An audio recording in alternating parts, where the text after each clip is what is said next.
There's a credit card move called the statement balance trick that lets an ordinary borrower push their credit score up by over 100 points and save more than $40,000 in mortgage interest over the life of a loan, completely legally, and your bank will never put it in a welcome packet. Here's the part nobody explains. Most people think paying their credit card bill on time is enough. It's not. Your score doesn't care when you pay. It cares what number gets reported to the credit bureaus on one specific day each month, your statement closing date. Miss that detail, and you can pay every bill in full on time for years and still get quoted a worse mortgage rate than your neighbor with the identical income. That gap in understanding costs the average American thousands of dollars, and almost nobody outside the finance world knows it exists. So here's what's actually happening. Every credit card has two dates that matter, the statement closing date and the due date. On the closing date, whatever balance sits on your card gets frozen and reported to Equifax, Experian, and TransUnion. That's the number that becomes your credit utilization. The due date, 3 weeks later, is just when the bank wants its money. Most people pay right before the due date, thinking they're being responsible.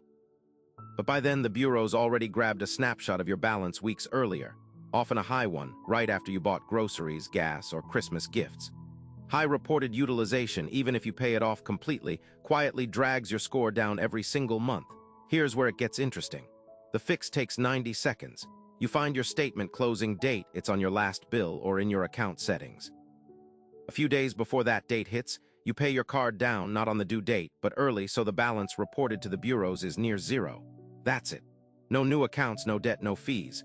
Say you normally carry $2,000 on a card with a $5,000 limit. That's 40% utilization, a number that tanks scores. Pay it down to $150 before the statement closes, and you're at 3% utilization instead. Do that across every card you own, and scores commonly jump 40, 80, sometimes over 100 points within 1 to 2 billing cycles, because utilization makes up nearly a third of your entire credit score. Now remember that number from the opening, the $40,000. On a $400,000 mortgage, the difference between a 690 credit score and a 760 credit score can be 3/4 of a point in interest rate. Stretched across a 30-year loan, that's not a rounding error. It's tens of thousands of dollars in interest, paid to a bank that had no interest in telling you how to avoid it. Mortgage brokers know this trick. Loan officers use it on their own cards. Credit repair companies charge hundreds of dollars to do exactly this on your behalf. It's never mentioned in a high school personal finance unit because nobody selling you a credit card benefits from you understanding how the reporting date actually works. Now the catch, because there's always one. This trick doesn't build credit history, it doesn't replace paying on time, and it won't rescue a score wrecked by missed payments or collections. It's a lever on one specific factor, utilization. Pull it too aggressively, say, paying a balance to exactly zero every single cycle, and some scoring models actually want to see a small, healthy balance reported, not none at all. The sweet spot most advisors point to is somewhere under 10% utilization, not necessarily zero. And this only works if you're already disciplined enough to pay your full balance eventually. It's a timing shift, not a debt escape hatch.